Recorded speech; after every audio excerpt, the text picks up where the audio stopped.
So, hi everyone, today in this video we're gonna learn how to learn.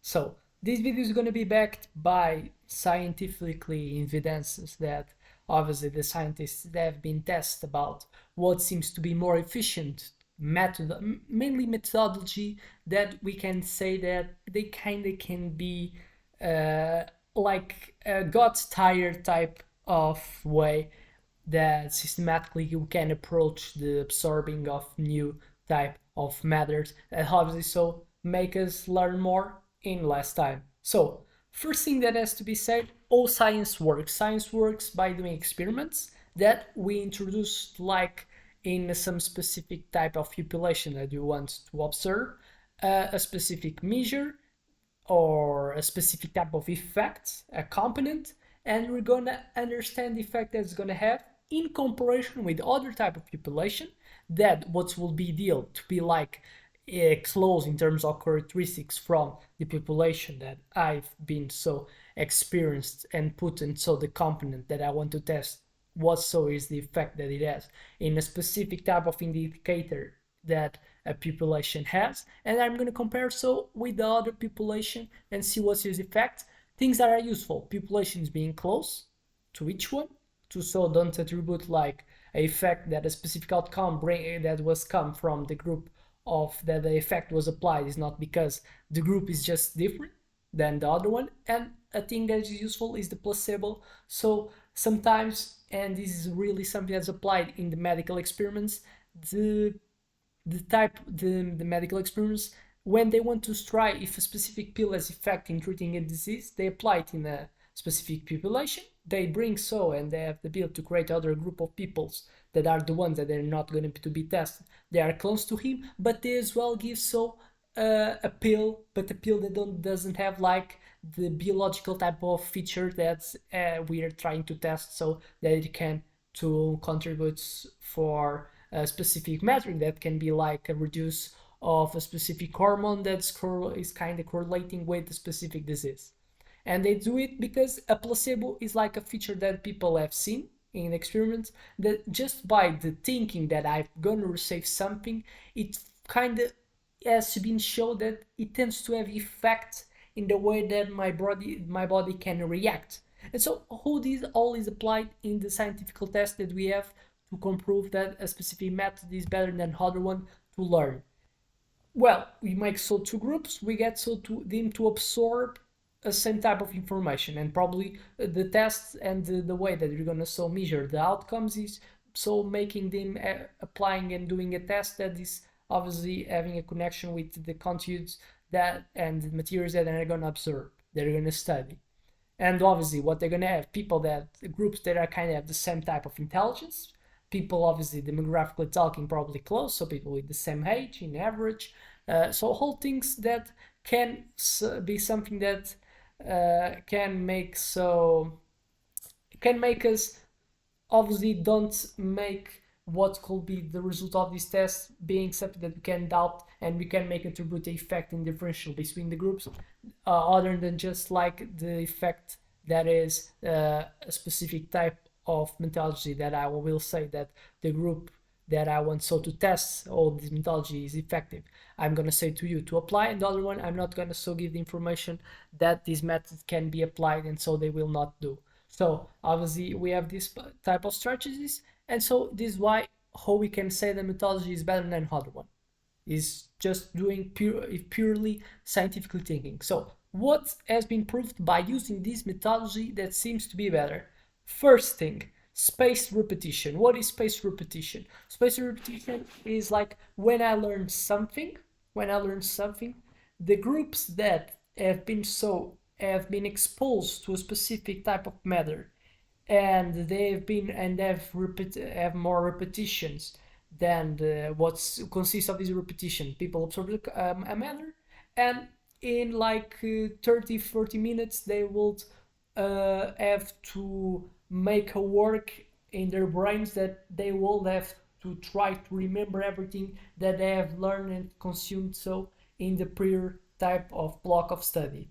They do it again, so after 30 minutes of the first block of trying to remember, they remember actively is remember, not studying it, again and see, oh yes, I remember that, oh yes, I remember this. No, is actively remember without having type of help what their brain has, and do this active recall in their brains. The people that have done the spaced repetition, so people that have tried to make repeat, repeat, repeat, invoke, invoke, invoke in spaced terms, they tend to have a higher ability to apply that knowledge later. So in the test, that's going to be so what's going to differentiate group F as adopt methodology in comparison with other one.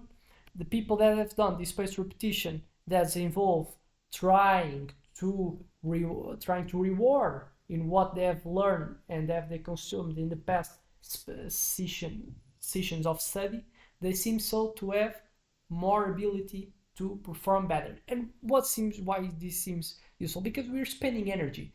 It's something that spends much more energy. You're trying to recall what we have learned, and it's kind of required for you more energy, and it's like this energy, it kind of makes you and gives a sense to your brain that, well, the people that the guy is trying to do it, so probably something that's useful to remember. So it's like I'm going to put a biomarker that this type of connection that the neurons has had during so the session of studying it, it says something that has to get so a good long term of ability to remain in the brain, and so getting evoked in the next time. So a strategy, doing spaced repetition. So instead of you see and you think that you're just gonna learn everything in just in a short term, and so imagine that you're gonna study and you're thinking like, "Ooh, I have studied to in the last week and then the next week. I'm just gonna study like 5 hours in just the day period. What will be better? You make these 1 hours, you make a partition, and you make 1 hours in Monday, would make 1 hour in Tuesday, 1 hour in Thursday, and 1 hour in Wednesday. And so we have the test Friday. Is something better than just doing everything these 5 hours in just like the day period. So doing it's much better. It's spaced repetition, which more is so the length of the consume of the materials better than just applying and doing it just in a specific time, even if it's kind of closer from the test. It's something what seems to be better to do it. Spaced repetition. And obviously spaced repetition, but I already done like the other strategy that is activity recall. I already have done what will be ideal, that you have spaced repetition, so instead of consuming just material in one time, you make it, consume it, like a partition between days. It's something that seems to be useful. But other thing that just when you do this partition between days, just you're kind of seeing. So what we have studied, what seems to be better is not reviewing what you've been studied, is actively recall what we learn, what you have learned. It seems to be better. So doing it strategy, and what seems as well to be effective is you try to remake so this session of study, and the next session of study you can always start so, well, for what I have been learned from this material, what I can try to recall from what so has been reality, what my brain has retained. Reinvoke all that and see what you can do. What you have understand that you have got, you just not need to review again. What you understand that you're lacking is just what you're gonna reinforce, and so it's just something that you can repeat in this new section if so your brain has not absorbed and was not able to recall in this active recall type of habit that seems to be useful to have like good scores in the tests that I'm probably so gonna be faced, and everyone has to be faced, even so even more if you are in a school, for example. So active recall, spaced repetition, spaced way to consume a material seems to be good. Active recall, see what you do, see what you understand, what you don't understand, review again. Other thing, interleaving. What is interleaving? Interleaving is the practice of mixing different subjects or topics while studying, rather than just focusing in one topic at a time. And why this works? Try to understand what the scientists have got. Research suggests that mixing different type of problems or subjects enhances learning because it challenges your brain to make connections between different pieces of information.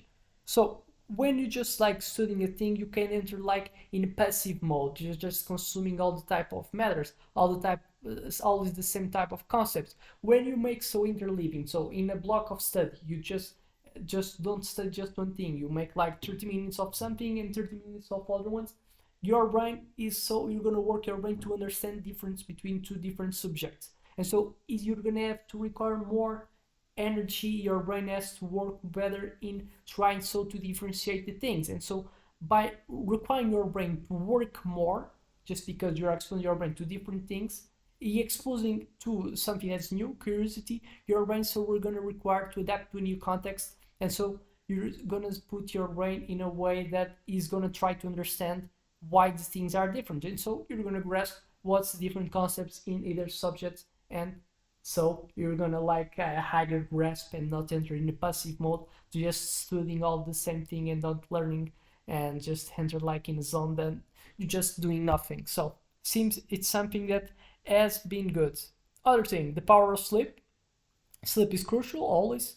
Memory for consolidation. That's why people tend to say that you should not like pass all the night studying it, just because you're gonna think that something that's gonna benefit. So you pass all the night studying, be prior to test. It's something that seems to worse. Even if you study less in that night, if you just sleep, what is will be enough. You will have like a higher performance than just the people that have been studied whole night and have so gone for a test and have not like slept nothing. So it seems to be something that's not good. People that say it's not good. Learning active, that's something that's really important. Teaching someone else, it's just kind of enters with the concept of active recall. You just like you kind of require your brain to actively recall what you have learned without having and being reviewing it passively. We're trying to teach other ones. Teach other ones seems to be so a concept that has made as well something benefits, and so something that seems to be important and enhances our ability to perform in learning and applying and getting better grades. Other things that I've seen and people have said that seems to be important, and specifically talking about the studying, seems like as well that the multisensory type of learning seems to be good. So what's multisensory learning? Is multisensory learning is like involving a lot of our senses in our studying. Just what being like what's normal probably is visual. We're learning a book, we seeing something in a computer. Seems like that we involve as well the auditory, the kinesthetic of are like modes of learning as well that uses our senses. So it probably just later or just doing just reading it, you can as well also put a way that you can absorb it by by hearing it. That's why, because we have developed as well learnings to hear. For example, people have been growth in a hearing that you consume a lot of musics, we consume a lot of audiobooks, we consume a lot of podcasts. So we have developed as well our sense to absorb information during the years. And so it's something that you could adopt and understand that people sometimes they're better learning by what they try and they hear, they kind of they absorb it faster than just by reading. So it's other strategy that you can adopt. So these like senses that it's like these common tricks that you can put in your study to have better and outperform so what you have been having, so your past type of person that you were prior so to those learnings that this video brings to you. So I hope this video helps you, and see you in the next one.